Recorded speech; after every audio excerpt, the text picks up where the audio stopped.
Rittenhouse watched Pickett's charge, he said, "I felt proud of that charging column of soldiers. Even though they were rebels, they were citizen soldiers, American volunteers."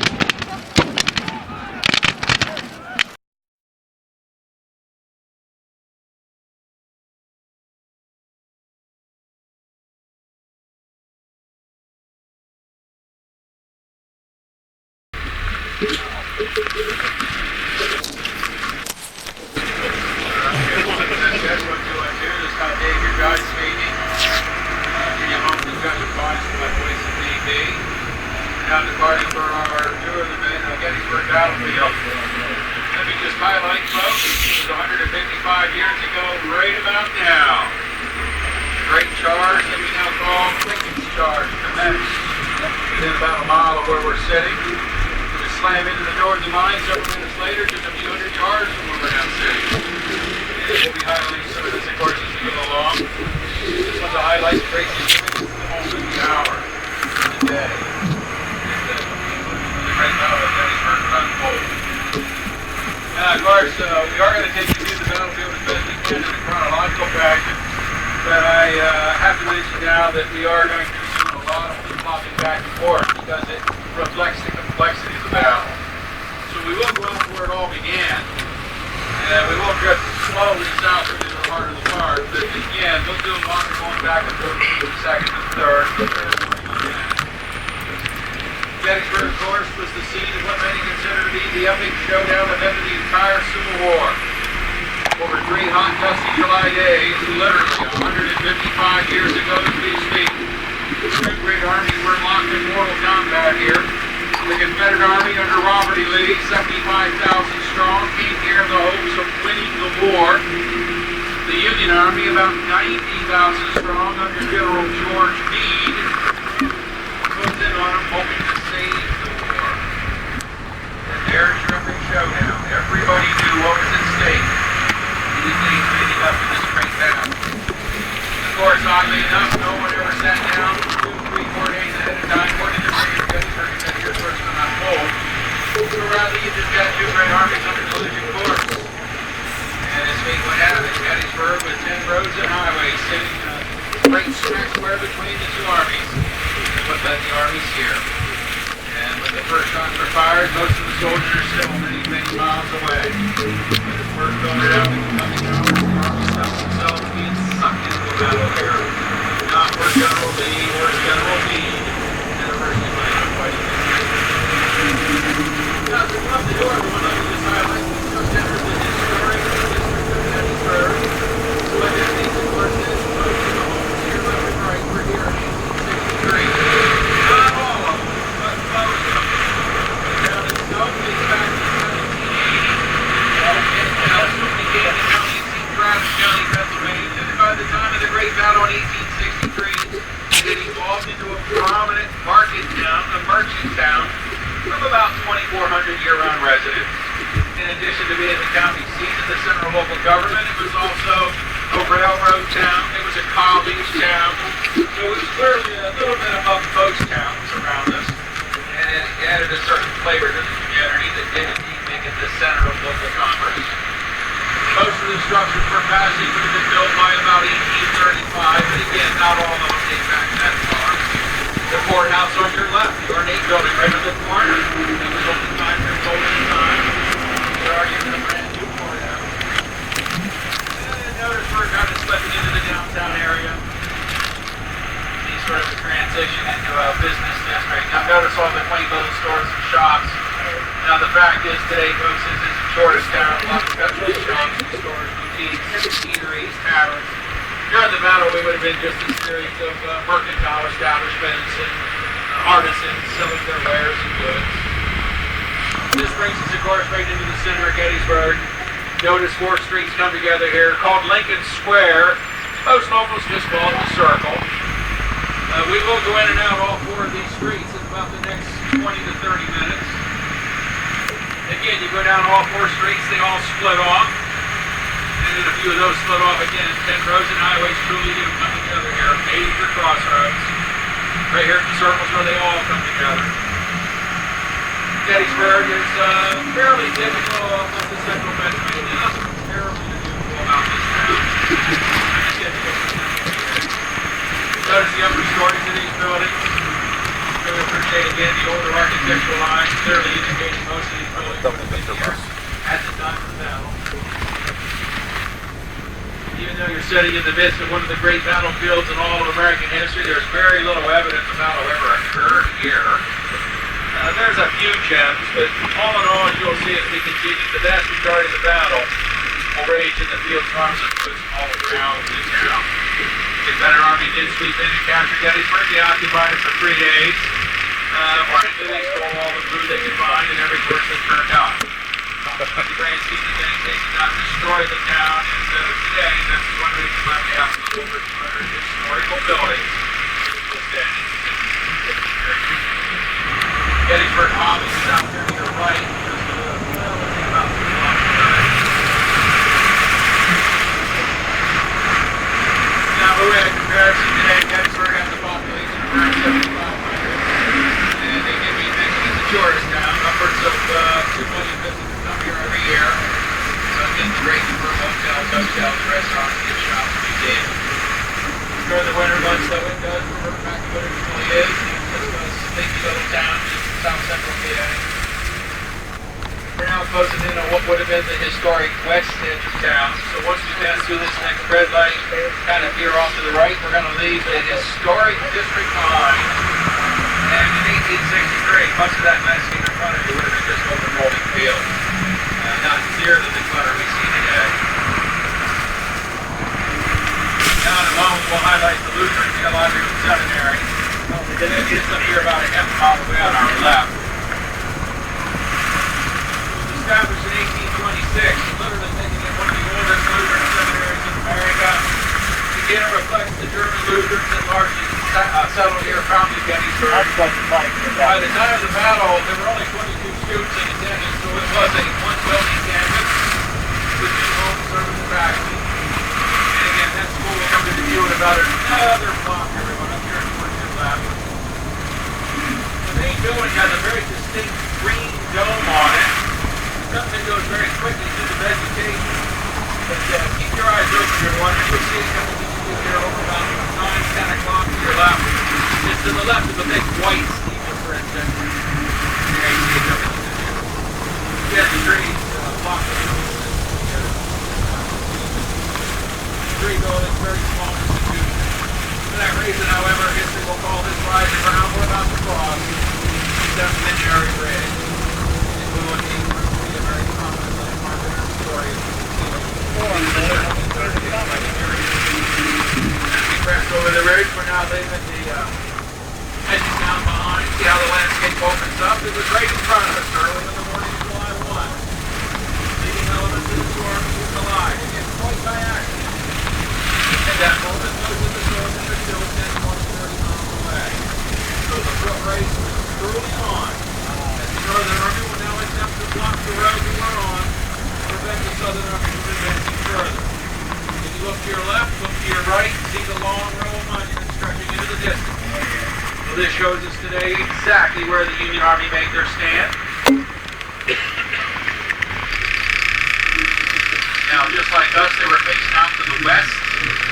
Most of the Confederate Army came to Gettysburg down that road from in front of us, from the Chambersburg, Pennsylvania area.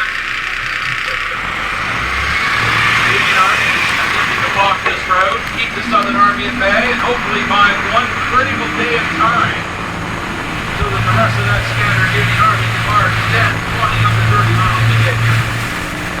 Well, they bought their day of time, but it didn't play out quite like they had hoped. Very much of the fighting that day, the Union Army also occupied the ridge in front of us. Notice, along with the monuments, we see some cannons here. The view on this bridge was a little more expansive, so they brought artillery up onto this bridge. In just a moment, our driver Connie is going to turn us left, and we're going to enter what's officially called Gettysburg National Military Park. Now let me stress at this time, everyone, the landscape today looks remarkably similar to the way it did during the battle. That large barn on your left witnessed the fighting on July 1 in these fields. The fields that you see around us would have been fields woods would have been generally woods. Notice right away the miles upon miles of old-fashioned wooden fences.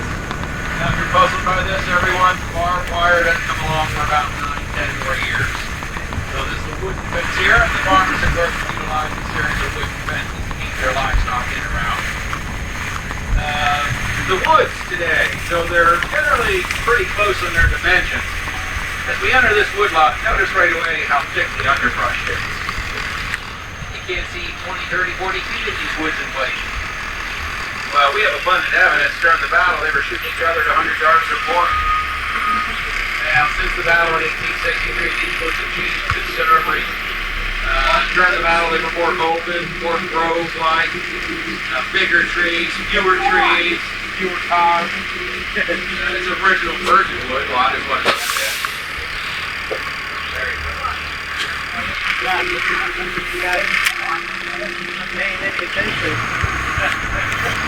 So bear in mind as we continue through the tour here this afternoon, folks, the wood lots have changed dramatically in that regard. You'll notice as soon as we get out into the open field, that's Asian Center Lane. The fields today, of course, will still occasionally see crops being grown, occasionally cattle grazing. Today, much of it are hay fields. During the battle, it's been checkerboarded with, a couple acres of corn, a couple acres of wheat, something like that. So that's,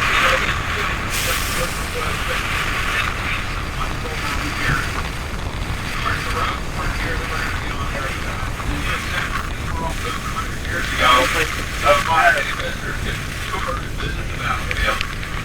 Out in these open grounds, it doesn't matter much if we get south of town, on the rugged hills. They're very much to appreciate. They don't have the benefit of the roads to maneuver their tandem, especially. Of course, the biggest difference in many ways, the monuments. Today we have over 1,320 monuments in Gettysburg. It makes it the most monumented battlefield on Earth. Most of them have been here since the 1880s. And they were put here by the surviving Northern veterans themselves, dating back 25, 35 years later. They would erect monuments in honor of their regiment. They would locate the memorial right where their units stood and fought. Now, a typical regiment, everyone, was about 300 to 400 soldiers.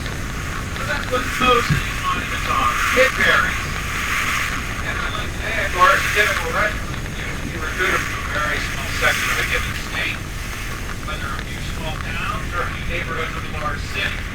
Either way, you're marching off to war with friends and neighbors and family members, people you've known all your life.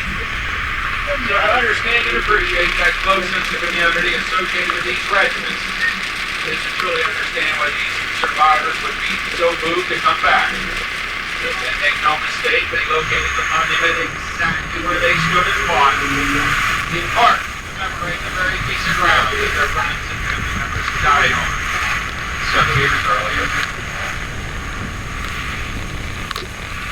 Now this movement to monument the battlefield is not occur overnight, but it went on for about a 15-year period. So by the year 1900, the northern battle lines were beautifully marked with the seemingly endless rows of monuments as they stretched through the fields, farms, and woods all around Gettysburg.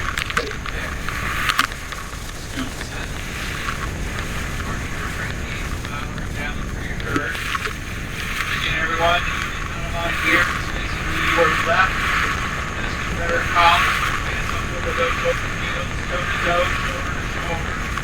Section and two ranks deep, they would usually close within under 100 yards, and then proceed to load and fire as fast as humanly possible. Now with a rifle musket, of course, the best soldier here could only fire 3 shots a minute. But being a rifle musket, they were considered deadly accurate for 300 yards. And they were sighted in for 500 yards, over a quarter of a mile. But for most soldiers, 200 to 300 yards and into the killing zone. And notice, as you look around everyone, much of the battle will rage in open rolling fields. Now, I would admit there were fence lines and undulations and trees and whatnot, but much of this great battle raged in open landscape. So you would literally have thousands of men standing there and listening to your taken away at one another. Now bear in mind, thick clouds of smoke and dust would often obscure your targets. Many times they would have to close within 40, 50 yards of one another just to see each other. And then the turkey shooting begins. Notice as we come up along the northern battlefield early in the action of July 1, look left. Notice, no, we're not on the hill, but he's ready to nation. Notice we're high enough, we can look down and head over the landscape to the west. Get better north, you look here a mile away, and then have to cross an open field about a mile wide. Northern white fire, turkey dominate those open fields.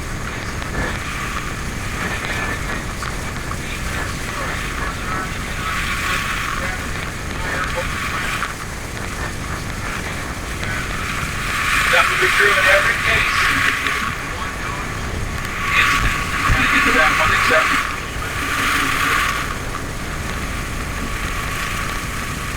Notice too, everyone, how many monuments are just spectacular with their artwork. The great detail, the bronze relief, the freestanding statues, the granite sculptures. This is why Gettysburg is often called a pass down to our art museum. And again, I encourage all of you get back out here later on and spend more time there in the afternoon. It'll be rather pleasant. Take the time to stop and read these monuments, touch the cannons, and walk the ground to bring the better curve. Now that large monument in front of us, off to the right side, up on the hillside, was dedicated by President Franklin D. Roosevelt as a part of the 75th anniversary of this battle back in July of 1938. During this ceremony, an audience estimated at over 100,000 visitors would gather here. There were nearly 2,000 veterans of the Civil War in attendance. Their average age was 94. So you can imagine this would all come to symbolize that last great reunion of the Civil War vets. At the conclusion, of course, they would ignite the eternal flame atop the memorial that burns forever, symbolizing peace and unity. This is why, of course, the battlefield this time of year is open until 10 o'clock at night. It'll give you the opportunity to see this after dark, and it can be rather moving. You look left, everyone, notice several small tablets, markers, even some cannons. Well, that tells us that at about 1 o'clock on the afternoon of July 1, 8,000 Confederates with 16 cannons being poured up onto this hill from your left. And look to your right, and notice right away the magnificent view they wandered into. From here, they completely overlook the field west of town to your right. By the way, the tree line way down there to your right on the far side of that field is exactly a mile away. Any cannon here can shoot 1 mile. So Southern artillery dominates those fields to the west of town. They can look left.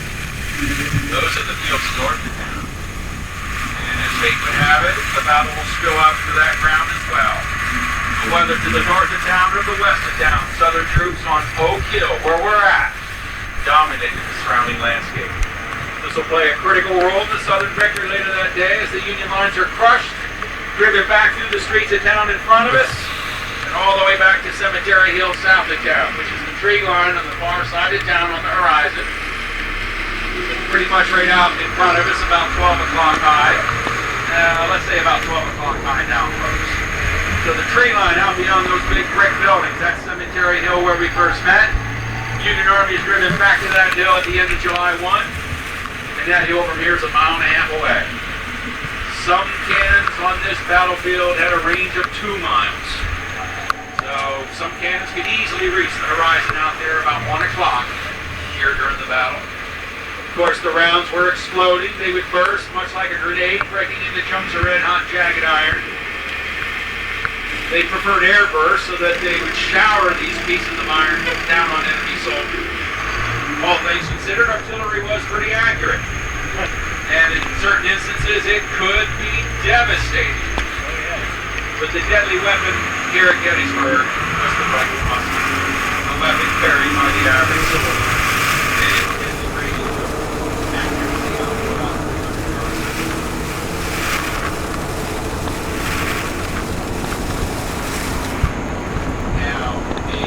On your right is all part of the campus of Gettysburg College today.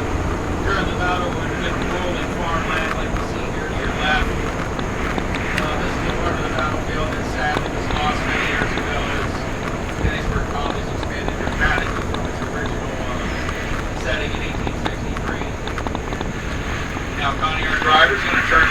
going to go out across another northern battle line. Notice all the monuments stretching out to your left into the distance. Well, this row of memorials represents 6,000 Union soldiers who reached the scene almost exactly the same time the Confederates took Oak Hill, which, if you look to your left, everyone, you'll see Oak Hill out in the distance, more or less behind that big red barn out there. Notice how Southern artillery up there just breathing right down our throats. The northern battle line was established where you see the monuments, and notice right away there's not an abundance to cover here. Notice right away, no ridge, no creek bank, no fences, no stone wall, no wood lot. There was no cover. This was just the middle of an open gate. Truth be told, however, if the Yankees were going to make a stand here, they had to make it here. And that's exactly what they did. And for nearly 3 hours, they're going to hold back repeated Southern attacks.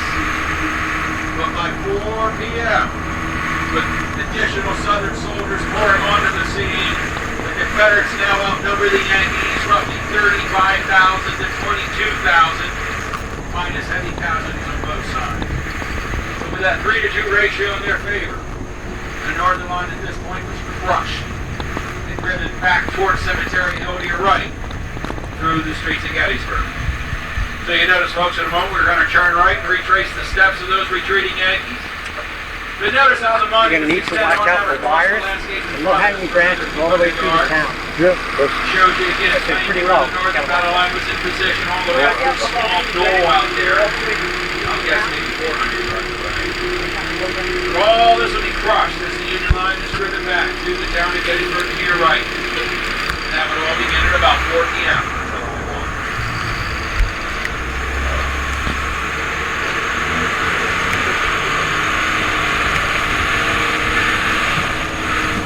Now, the open fields around is actually, during the battle, extended for about another half a mile out in front of us. Unfortunately, back around 1900, the town of Gettysburg grew out into these fields north of town forces. So we're going to pass a whole series of homes and certainly college buildings that simply didn't exist in 1863. So again, this is an example of no, not the entire battlefield was saved. Again, this would have been just open farmland, grazing lands, crops. There would have been, of course, an occasional house or farm, but again, not all the color we see now.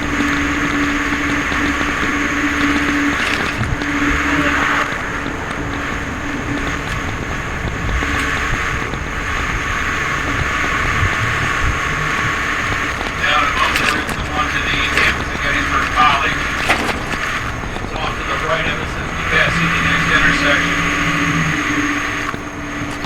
During the battle, the school was just a cluster of a few buildings in the grove of trees, about a quarter-mile north of town.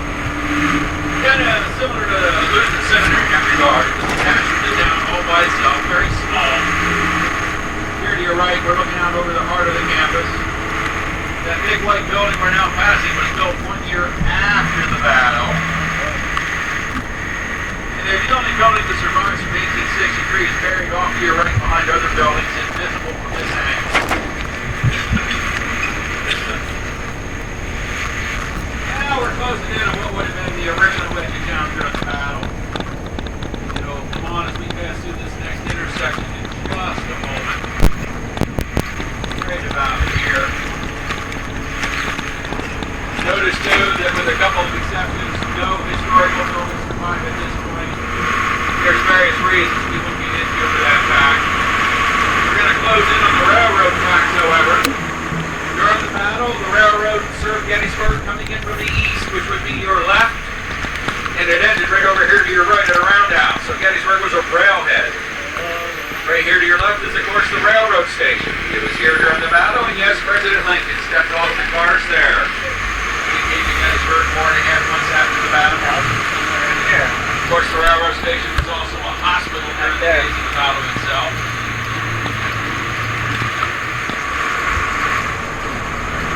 We are now going to close in on the circle, Lincoln Square again.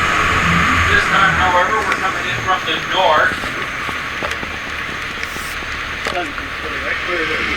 Now, President Lincoln, on the evening of November 18th, spent the evening at the home of David Wills, a prominent local attorney. The home will remind you of a hotel. It still stands.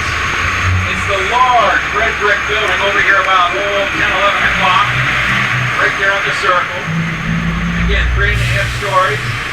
President Lincoln, Governor of Pennsylvania, Andrew Curt, among others, would spend the evening there. Lincoln did revise his famous speech there the night before he delivered it. As we come around, everyone, today the David Wills home is open to the public and serves as our Abraham Lincoln Museum here in downtown Gettysburg. Again, the building is now 12 o'clock high. Down ahead, passing to your right as we continue.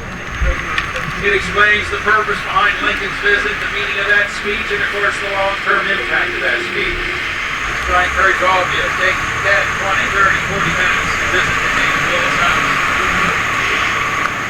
Your best bet for parking, everyone, the parking garage over here to your left in an alley behind all these buildings. Nothing there, you don't have to worry about feeding the meters. Just pull in and enjoy your stay in downtown Gettysburg. Leave with your heart content. Lots to see and do. Now we're moving over into the east side of town at the time of the battle. Relatively little would occur here, and in many ways this would have been, had I known what would have happened, the safest part of town to ride out the storm, so to speak. Again, many historical very popular back in the... Yes. Now we're going to turn right at this time and come down along what would have been the edge of town in just a moment. The York Road, US Route 30 East, veers off to the left here. Again, more or less the main east-west highway. York, PA is about a half-hour away, 40 minutes. Lancaster's an hour away on the other side of the Susquehanna. Eventually take you all the way to Philadelphia if you wanted to. Again, an occasional farm or house out here, but not all that clutter. As we turn right, again, right along the what would have been the edge of town. As we get positioned here, everyone, many of you should see the big red brick schoolhouse dead ahead on the grassy knoll, a few hundred yards away. Right above that schoolhouse, you see a tree line on the horizon. That tree line, of course, is Cemetery Hill. So there again is where the Union Army rallies at the end of the first day. The Confederate Army sweeps into town on your right. It captures and occupies it for what would be the rest of the battle. Now we're going to cross over Middle Street, and everyone, if you go 2 blocks to your right, it'll take you right to the courthouse. So again, Gettysburg, not a very big town at the time of the battle, very small. Now we're going to do the left split, and the fact of the matter is, all that land over here to your right is today a part of the Gettysburg Area School District, and there's, well, today 2 school buildings over here. One time there were 3. The landscape, again, has been completely altered and destroyed. It would have been true rolling farmland like you see over here to your left side. Now, in just a moment, however, we're going to get into a more open landscape as the farmland on your left extends off to the right side. We're going to get beyond the school property. And in just a moment, you're going to be able to look right to the crest of Cemetery Hill over here to your right, about, let's say 3 o'clock. Once we clear these woods right here. There you go. Get the tree line up on top of the horizon, Cemetery Hill. Union Army falls back to that hill. None of those trees were there during the battle. That was all very open. A farmland right up to the top. You notice if you keep looking right, that tree line abruptly ends. And notice how, like during the battle, those fields extend right up to the crest of Cemetery Hill. Keep looking, you'll see some memorials representing the Northern regiments where they made their stand. Of course, some of you may even see the tombstones in the cemetery across the street from there. Shortly after occupying Cemetery Hill with its commanding, beautiful view, Northern soldiers would soon occupy adjoining, neighboring Culp's Hill. Named after the farmer who owned it, capital C-U-L-P, apostrophe S, Culp's Hill. Watch the branches, folks. Now, Culp's Hill, of course, is that tree line directly in front of us. Those of you on top, you've probably seen the steel observation tower right on top. Now, just like today, that hill was completely wooded, so there was no natural view. But nevertheless was a hill that did provide the Union Army with high ground to defend. The fact is, It is now about 6 o'clock in the evening of July 1. The Southern Army has more men on the field. They have more cannons on the field. They also have momentum in their favor. They've driven the Union Army back with great loss. Most historians agree this is the golden hour for the South. General Lee could have organized one more attack. He probably would have had his men storm that hill, take it, push the Yankees away from Gettysburg, and this battle would have ended as a great Southern victory. But as you all know, that never happened. And the minor miracle that would save the North occurs every day about that time. It's called darkness. The South simply ran out of daylight before they could capitalize on this opportunity. Now, the fear of friendly fire, among others, is what would see the civil armies very rarely fight at night. So the soldiers that were here are going to hunker down to await dawn. And bear in mind, that's when you reorganize your units. You know, they're all scattered after a hard day's fighting and marching, and of course that retreat is down for the Union Army especially. That's when you also resupply your men with ammunition. Get ready for the morrow. Who knows what the next day may bring. So prepare for battle. Of course, if they have it, this is a great time to get something to eat. The numerous accounts will tell us that whole system broke down. Got anything to eat? And being a soldier had nothing to eat here during the battle for 48 hours or more. So food would be problematic. And then, as you can all imagine, of course, get some rest, some sleep after the day's exertions. But again, truth be told, after a hard day's battle and all the uncertainty of your comrades, the dread of what tomorrow may bring, the adrenaline, many soldiers found it utterly impossible to sleep at night on the battlefield. They would lay there all night long wondering what the next day may bring. Of course, it was at those times that many soldiers suddenly got it in their head. We'll never know why, how, but they just knew that was the last day of the peaceful reserve for them. They knew that tomorrow, at some point, they were going to die. They would often go to their comrades and give them their few possessions, you know, like a watch or maybe letters from home, things like that. Of course, their comrades would try to encourage them to, you know, get it out of your mind. We've been through it before, it won't be fine. But they insisted. And the astounding thing is, invariably, the first one to die the next day was that man. And invariably was instantaneous death very early in the day. They never knew what hit them. Premonition is very common here in Gettysburg and throughout any war for that matter. The one thing, however, the armies did do at night, of course, was march. So all night long, the rest of the two armies are pouring onto the battlefield. And by dawn of the second day, the two armies are now almost here in their entirety. A few thousand more will reach the scene in coming hours. It was at that time General Meade, the Northern Commander, established the battle line south of Gettysburg, anchored on a series of low hills and ridges that stretched about 3.5 miles. And it just happened to be shaped like an upside-down J, or as we often call it, a fish-hook. Well, right now we're at the farm of the hook, everyone. We're now going to follow the northern battle line, the fish-hook, if you will. As we come up the northern line, notice all the many memorials. Mostly they'll be to the right side.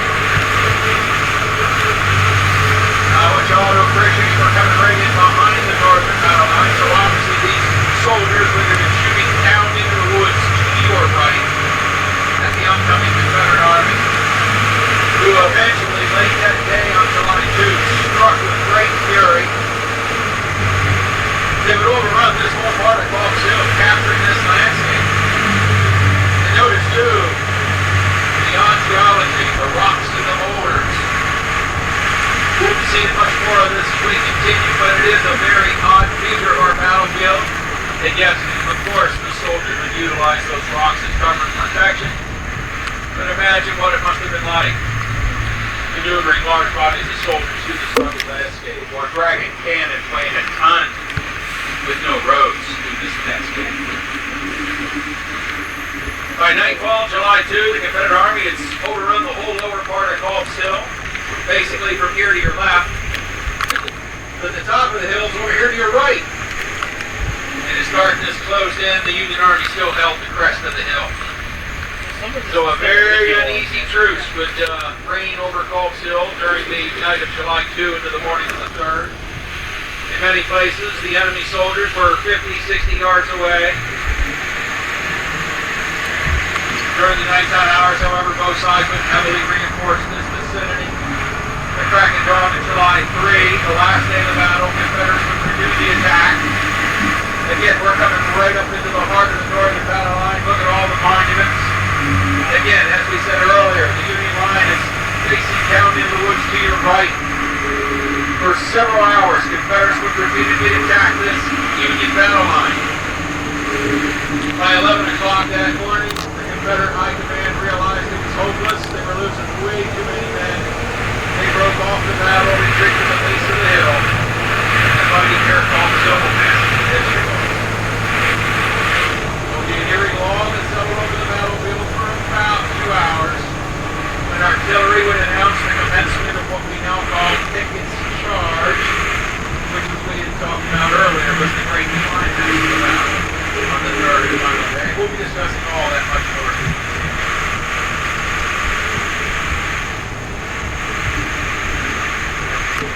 Yeah, we're going to take you right up to the top of the hill. Cul-de-sac at dead end. Now remember, just like during the battle, this hill was all wooded, so there was no natural view. So in 1895, the U.S. government erected this tower, 65 feet high, that provides a view looking over the trees. Encourage all of you to go up if possible. You notice during the battle, Northern artillery was positioned on the hill. Now, there was no view, but the artillerymen would cut down a few key trees, broken up what they called lanes of fire at given targets.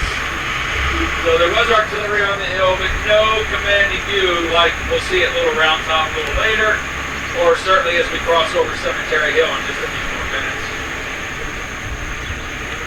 We're now going to come down the west side of the hill and over into what we often describe as Stevens Knoll, sort of between Cemetery Hill and Culp's Hill.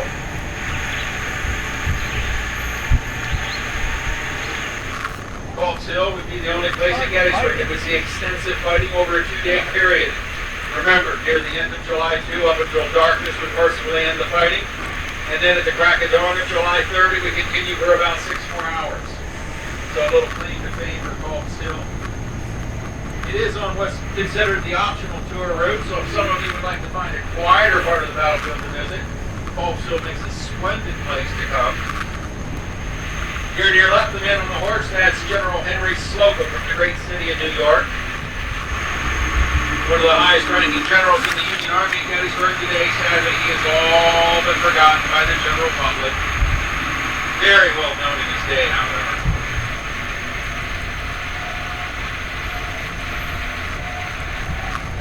Again, that Cemetery Hill over there to our right. And as we round the corner, obviously 12 o'clock high. It was right near sundown on July 2 as the Confederates were attacking Culp's Hill to our right.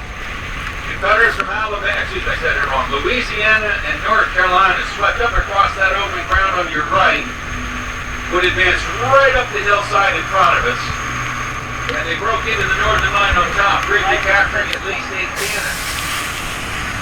With no help arriving, however, they would soon be overwhelmed by northern reinforcements and driven back down the hill, with great loss, I might add. So as darkness settled in on July 2, the Union Bishop was still intact. So the Confederates, as we had mentioned, were threatening over here at Culp's Hill behind us. Here you can see Evergreen Cemetery in front of us, everyone. The hill got its name with the establishment of this cemetery in 1854. It was only 9 years old at the time. Everything you see in front of us, of course, is all modern. That was just an hayfield largely during the battle, farmland. The old section, however, up on top, over here to your right front, let's say about 2 o'clock. That's what was here during the battle. There are still a handful of tombstones over there that bear the scars of incoming Confederate artillery fire. They would be literally snapped in half by cannonballs or shells. So again, evidence of the battle still exists, but it is relatively new today. Now in a moment we're going to pass Cemetery Gatehouse, the entranceway, the home of the sexton. You'll see coming into view here on your left, everyone.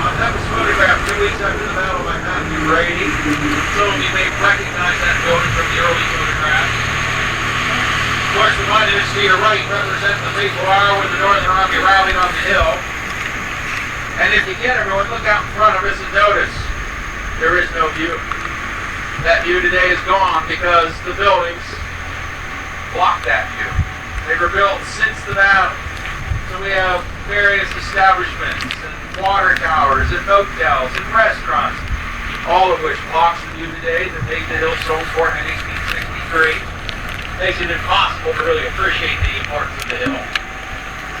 Of course, one house that was here, the little brick home here to your right at the end of the parking area, known as the Jenny Wade house. It was there on the morning of July 3rd. Jenny Wade took a bullet to the back. Trapped in no man's land between the opposing armies, there was nowhere for her or her family to go. And in the end, she was killed during the battle of Gettysburg. 20-year-old Miss Jenny Wade. The home, by the way, is open to the public today.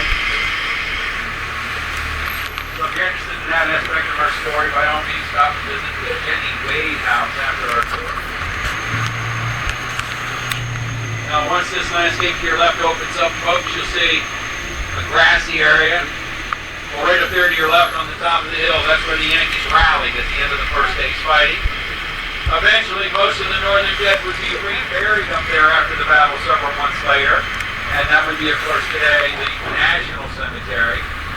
And it was in the National Cemetery, of course, that Lincoln gave the famous speech in November afterwards. We'll get to all that more at the end of the tour, I promise, but just highlight it as we drive nearby. Now, as promised, everyone, it's about halftime, so we're going to pause here for your benefit to take advantage of restrooms. You'll find them right over here to your right through those double red doors. There are also drinks, refreshments, and snacks. Feel free to bring anything on board.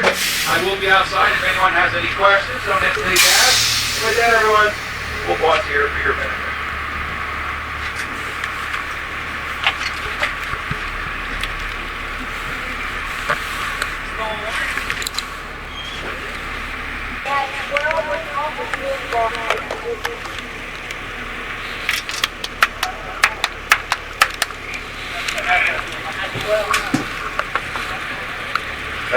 Hey. So where'd you do camera work for a living? U.S. Army. Oh, cool. I ran 2 different dark rooms at one point. Yeah. And then paid for 11 years, covered for the other 11 years. Well, nice to meet you. Thanks for your service. Thank you. What's your name? Mark. Mark. John. John, pleasure. I live in Boston area. Oh, really? Yeah. In Vermont, Vernon. Not too far away. Yeah, I caught a one house. I was in Fort Devens for 24 years. I caught a one-way Greyhound to buy a minivan in Camp Hill, and I said, "Oh, look where I am, and look what day it is." How nice! That's a Well, I good. was doing photography. It was filming. Oh, well, yeah, I believe that. Would come up on the field and say, "Got any more film left?" You'd open up the back of the camera and say, "Nope." That's it. I know about that. Yes. Directly in front of us across the street is today a popular restaurant tavern known as the College Mill. It was actually built in 1776 as a schoolhouse. It's the oldest building in Gettysburg. It predates the town by 4 years. So the oldest building in the vicinity dead ahead is the College Mill restaurant. A great way to eat soup. Further out, of course, the landscape here on the road with nowhere near the number of buildings that we have here now. As ladies and gentlemen, everyone, what we're going to do is we're going to drive right in between the opposing armies on the second and third day. So we're going to go through what a later day world would call the no man's land. Remember the Northern Army, the Union armies to your left, the Confederate or Southern armies out to your right. And again, once we clear these buildings, we'll be able to see this much better. For the record, everyone, the average soldier in Gettysburg was about 23, 24 years old. A majority of them would have been farm boys or country boys, mountain boys. They grew up in a rugged environment and had a pretty good feel for firearms. Most of the soldiers could read and write. So for the first Western history, you have millions of letters, diaries being recorded, sent home, etc. And so today, about the Orlos, the They don't have that word, letters and cards, and they report the time. Of course, I've been around for 20 years. Here's the one that broke out. So first one in history, this is also the most photograph war. And we have everything from portraits to dead soldiers in my mouth. Not having the record of the Civil War. Yeah, very impressive. Now, you left everyone in the large number of mines here. Kind of right down along the heart of Cemetery Bridge on your left. Again, the no-man's land between the two armies is us. And the Confederate arms that's what we were talking right nearly a mile away. Of course, history is Cemetery Bridge. Now, notice two music parties here. He was right on this ground that John Pickett attempted to make the charge of roughly 12,000 men. Come from your right, advance across these fields, slam in the Union line on your left, right over here, a couple hundred yards away. The attack was designed to smash a hole through the center of the Union Army. In the end, it was a catastrophe. The Southern Army was lost, but lost at least 7,000 men in about an hour.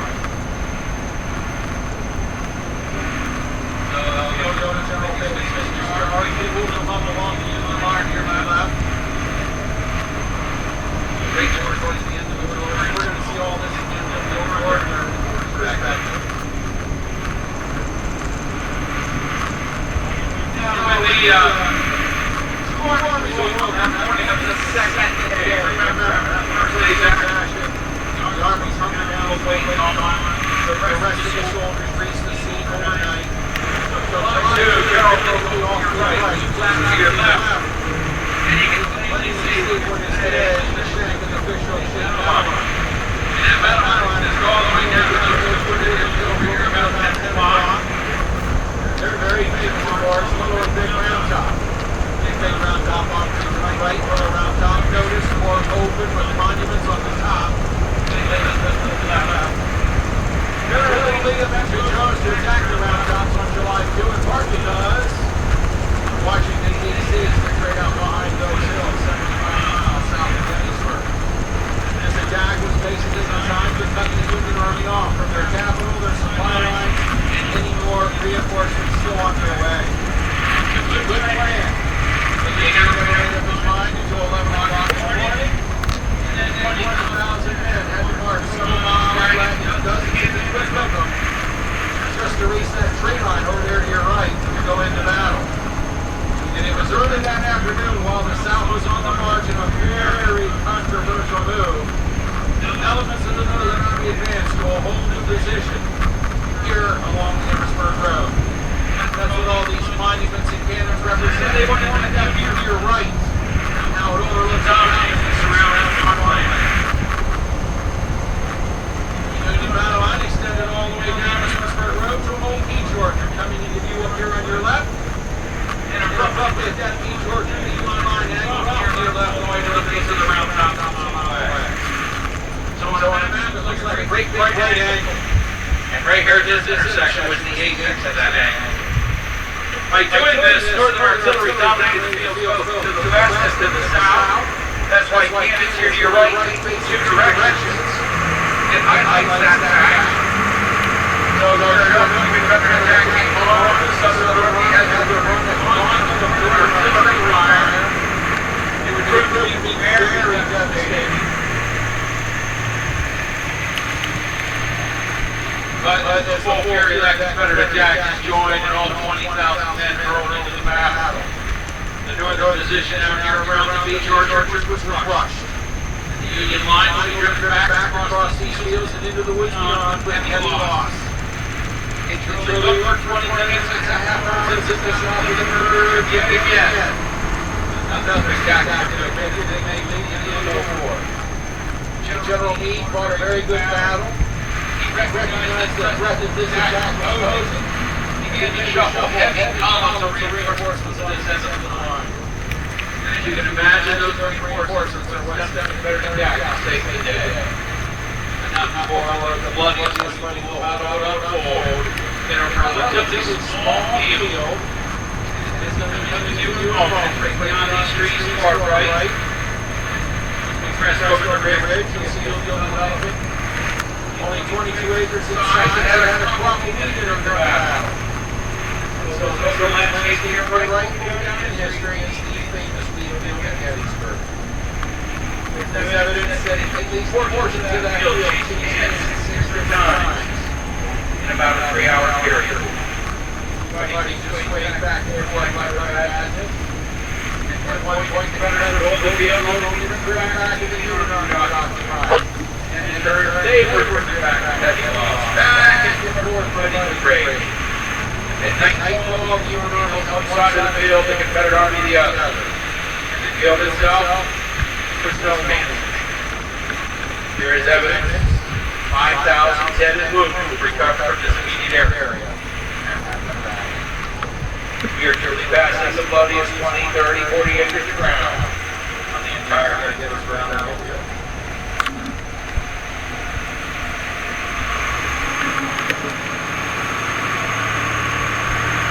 And with that, the base of the two ground tops.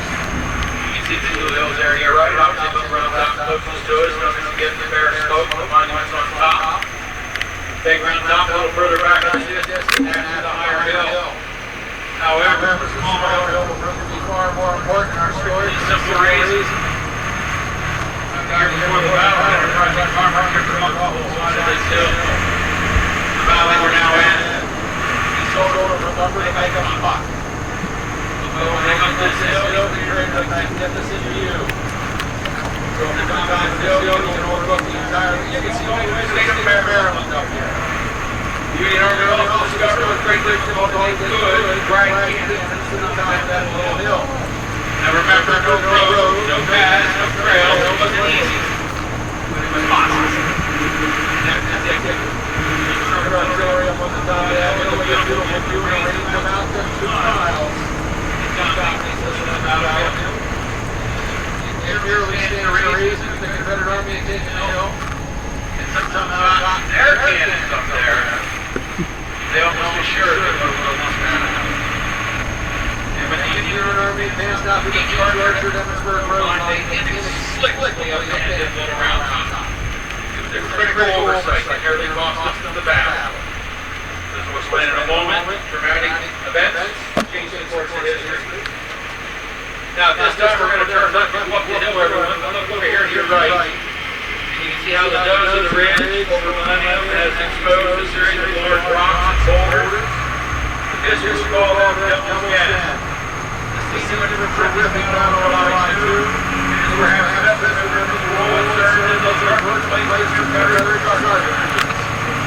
Down there, on the shelter of the boulders, better protected on any Confederate crews atop the hill. 500 yards or better. Very Christmas special. Now take them up the hill, everyone. Look left. I just like to charge up that every day about like this. It's about 90 degrees. These senators were wearing uniforms, packing uniforms on the equipment. 4 times the Confederate Army charged up that hill near left. And during their turn, they broke through and stepped out over the hill and like 26. As the runner taking the hill to that fateful moment, my heart gave me reinforcing the world of the great city of Rochester, New York, they came over on the back and saved the day. All was said and done. Northern Army still holds the hill regardless of the repulsor keeping us on Jackson has been very close. And in many ways, the whole action truly did boil down to minutes. A few yards, just a few hundred souls.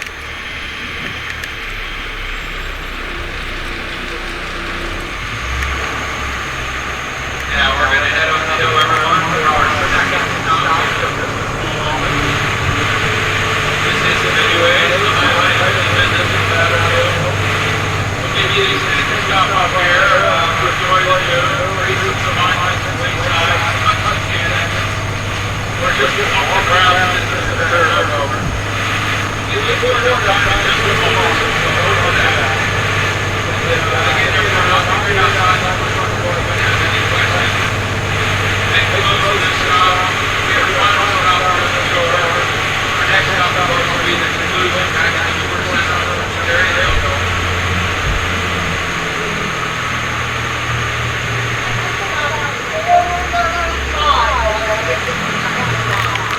We're going to give you about 4:35. That'll give you plenty of time to enjoy the view and relax, take in the sights, the smells, the sounds, the little route stop. So again, 4:35, everyone. We're going to hopefully find a shady spot here to park this thing for your benefit.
Roger.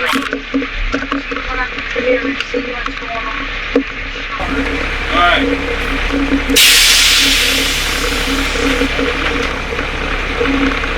All aboard.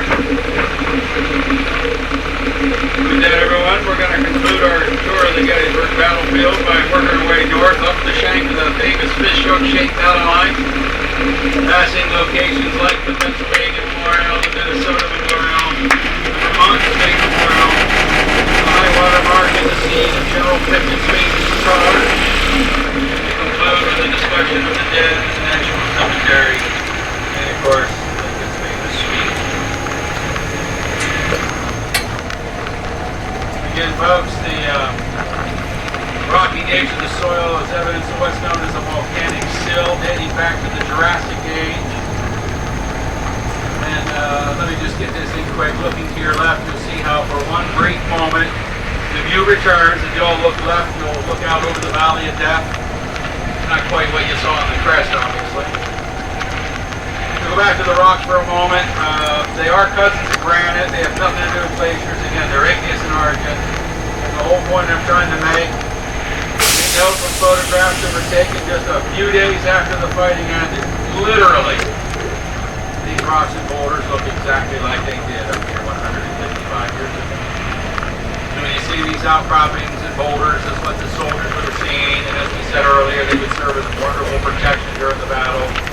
But imagine again maneuvering large bodies of soldiers who are dragging cannons weighing a ton across this rugged landscape. Now the road that goes left and right was here during the battle, but the road we're on and the road we're going to continue on was not here during the battle.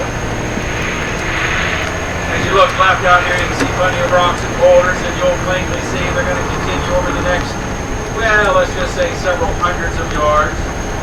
But they too will gradually disappear as they get smaller and smaller and fewer and farther between. But we will frankly see a smattering of them all the way through to the end of the tour.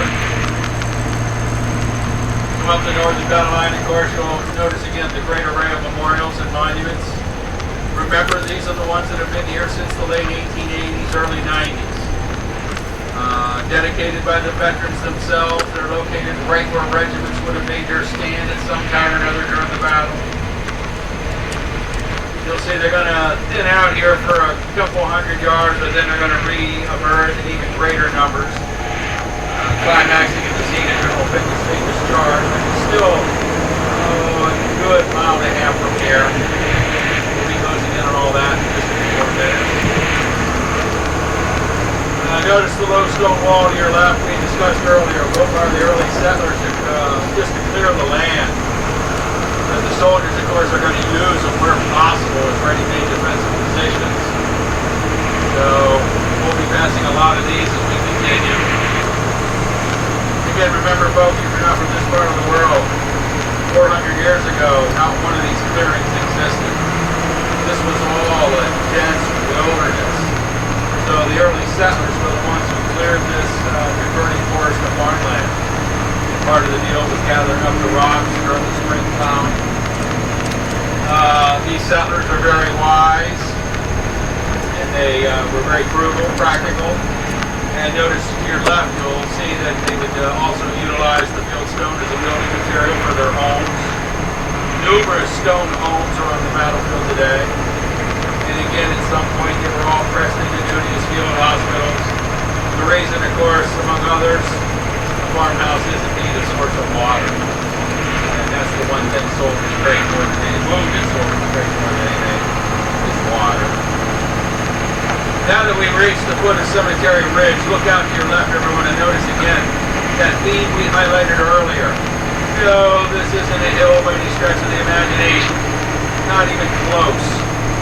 But notice we're just high enough to overlook open ground to your left. You can see them coming from a mile away. Now admittedly there are some trees and brush and fences and buildings, but generally speaking you're overlooking open ground again. Killing fields, open fields of fire.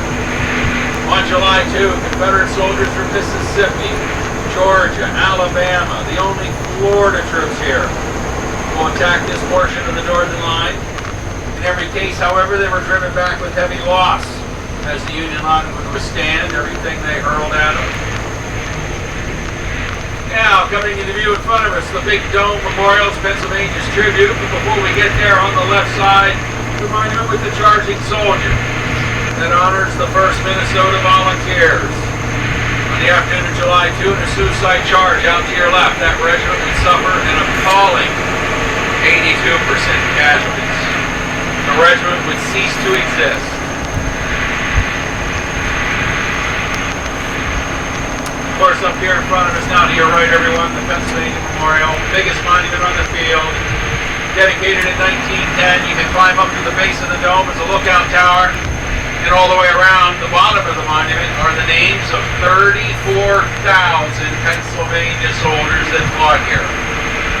Every unit that was in Gettysburg from Pennsylvania is listed on the monument, and the members of that regiment on the field that 3-day event are listed on the monument as well.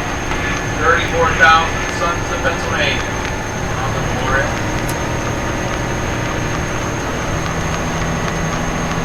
Now that tall monument first went to your right is the Vermont State Memorial. Vermont will play a key role in the repulsive Pickett's famous charge on the 3rd day, which is going to strike the northern line just up in front of us, another 100, 200 yards away. Now, as you look to your left, everyone, the historic barn buildings were here. Now, the barn was burnt down many years later, and so it was rebuilt. But in the great advance, Southern soldiers sweep around those farm buildings and then slam into the northern line directly in front of us. We call it Pickett's charge in honor of a Confederate general who may or may not have actually commanded the charge. But General George Pickett's division was clearly the spearhead of the attack. So first in legend, and then in fact we do call it Pickett's charge. The objective, of course, of these Confederates was to simply smash a hole right through the center of the Union line and effectively cut the Union Army in half, and with luck, crush and destroy both halves of that divided army. The advance would begin at promptly 3 p.m. 155 years ago to your left, as they came pouring out of that tree line after a 2-hour artillery bombardment designed to soften the target. As those Southern troops advanced, of course, right away, Northern artillery opened on them. Nevertheless, the Confederate advance will reach the foot of the ridge to your left in amazingly good order. And as the Union Army arose to open fire with their handheld muskets, then and only then will the Confederates break into a charge for a dead run. The sheer weight of numbers and the momentum brought them up to the northern lines. They struck 400 yards. But in only one place did they achieve what would be called a major breakthrough, and that was here to your left, everyone. Those 4 cannons over there about 10, 11 o'clock were all taken briefly by the Confederate advance as they swept right into the northern line, engaging in hand-to-hand combat. But as these men soon discovered, they just could not hang on to this. Great numbers of Northern reserves off to your right would counterattack, and they would effectively drive the Confederates back out of here. In a matter of minutes, the whole attack was history, and in 1 hour, it was over.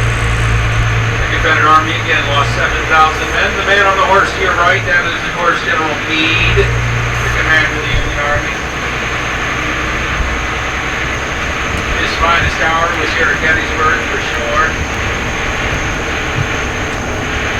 Now, after the repulse of Pickett's men, it was said that the landscape on your left, down to the Gettysburg Road, where you'll see some vehicles move, where that group is at now, for instance, you could walk down to that road. It was just carpeted with the dead and the wounded. Not one set foot on the earth. The Union fire here had been devastating. Well, naturally, they're going to bury the dead right where they find them, hasty, shallow, coffinless graves. No time for cemeteries, no time for ceremonies. Dig a hole, roll them in, and cover them up. Within several months, the northern dead were recovered and moved to the National Cemetery, which we'll highlight in a moment. The Confederate dead, sadly, were left on the battlefield for what proved to be the next 8 to 10 years. But they were eventually recovered and moved south to Richmond, Virginia, a place called Hollywood Cemetery. And we'll discuss that a bit more in a few minutes. Now, many of you should be able to see some of the tombstones over there to your right on the hillside.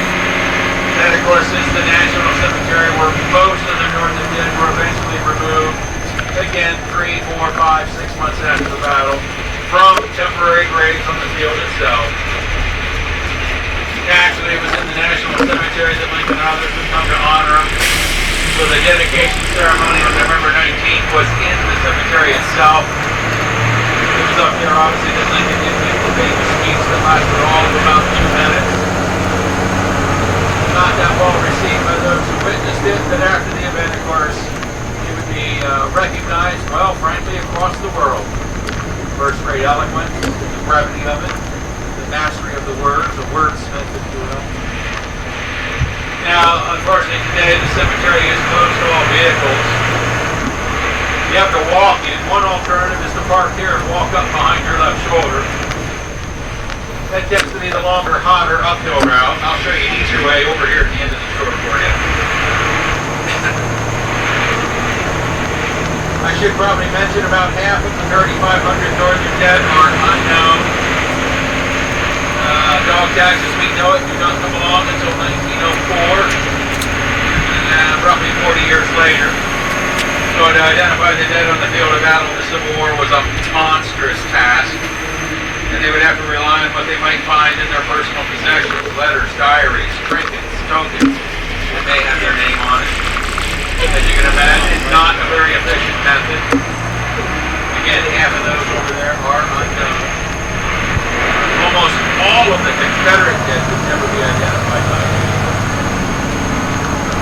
Those that were left behind, buried by the Union Army, and almost none of them were ever identified. A few very notable exceptions.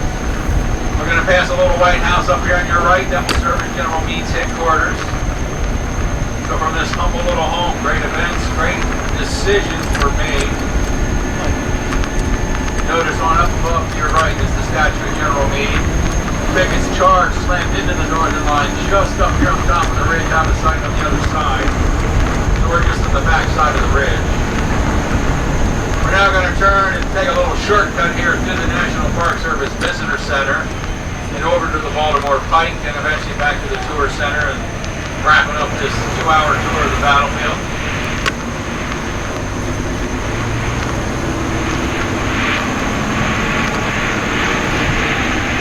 Now I have to point out, of course, the Civil War did not end in Gettysburg.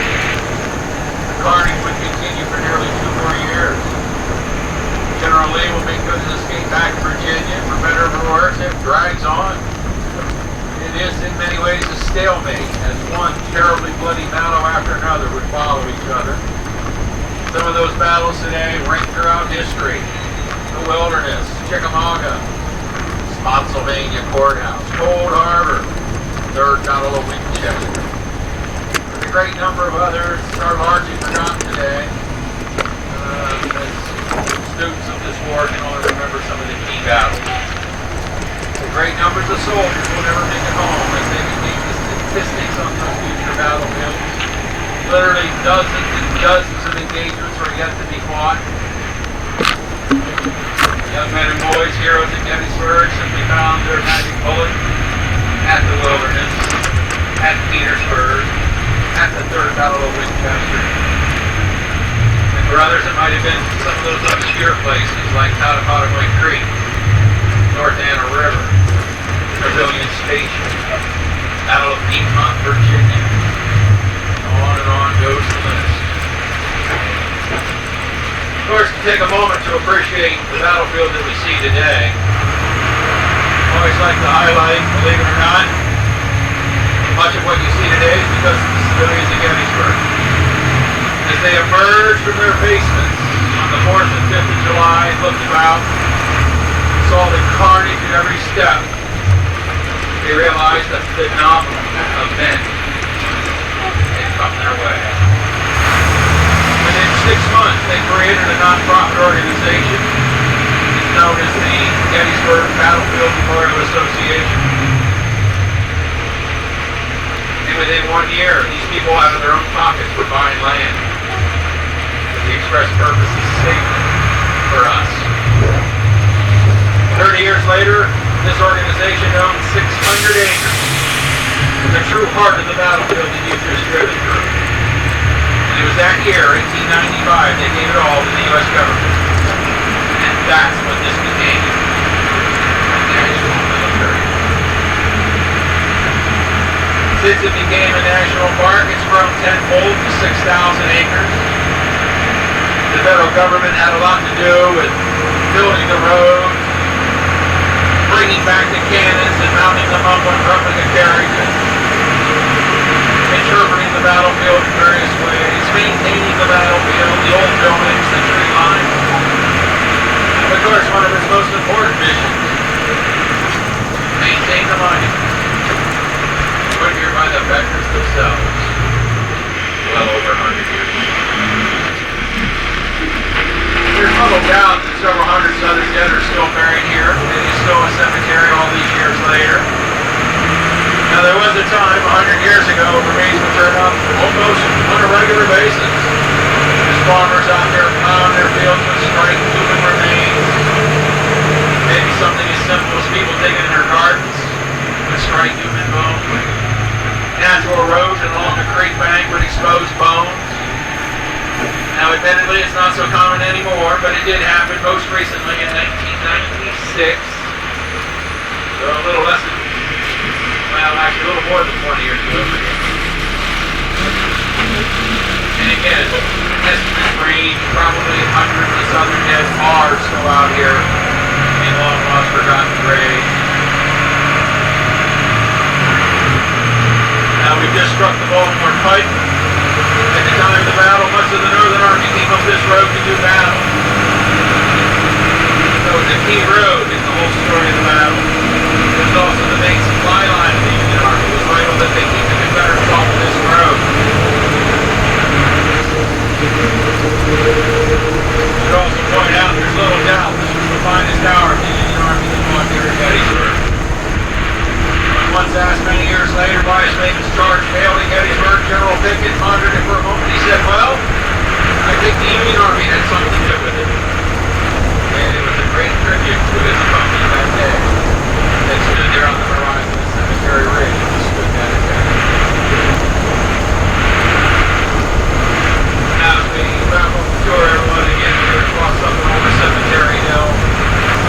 Bear in mind, the beautiful view that is no longer there. Long gone, just the growth of trees, vegetation, and buildings. Again, you'll see the cemetery coming into view on your left. Only 9 years old at the time of the battle. The old section get on top was here. We had mentioned this earlier, but just to remind you, the monument's here to the right. You can easily walk to any of these at the end of the tour. You don't even have to move your car, just take a little walk over if you like. And then as we approach the crest of the hill, again, you're going to see the town right in front of us, having effectively blocked the view that made the hill so important at the time of the battle. Notice too on the left, the black wrought iron fence. That fence encloses the National Cemetery. Keep looking left, and in a moment you'll see a gate. It's located right here, right where the people are. If you walk through that gate here left and walk back 200 yards, it will take you to where Lincoln Gate for Gettysburg Address. I encourage all of you, if at all possible, to take the time and walk over and see the site of Lincoln's famous speech, walk among the graves of the soldiers who perished here. And again, we don't mean to slight it or shortchange it, we're just not allowed to drive through. A walk over and back can easily consume a half hour, so we'll defer that to you folks if at all possible. And with that, as you can see, we're back. I truly hope you've enjoyed your tour of the battlefield. Now, if at all possible, everyone get back out there and spend some more time at your own pace. Don't have Connie and I hurrying along, but stop, get out, read those monuments, and touch the cannons. And walk the very grounds that this event occurred over. We guarantee it'll be well worth every minute. That's it, everyone. Thank you very, very much, and please have a safe ride home. Come see us again. Thank you, Connie. Excellent. There you guys are. Great. Every motion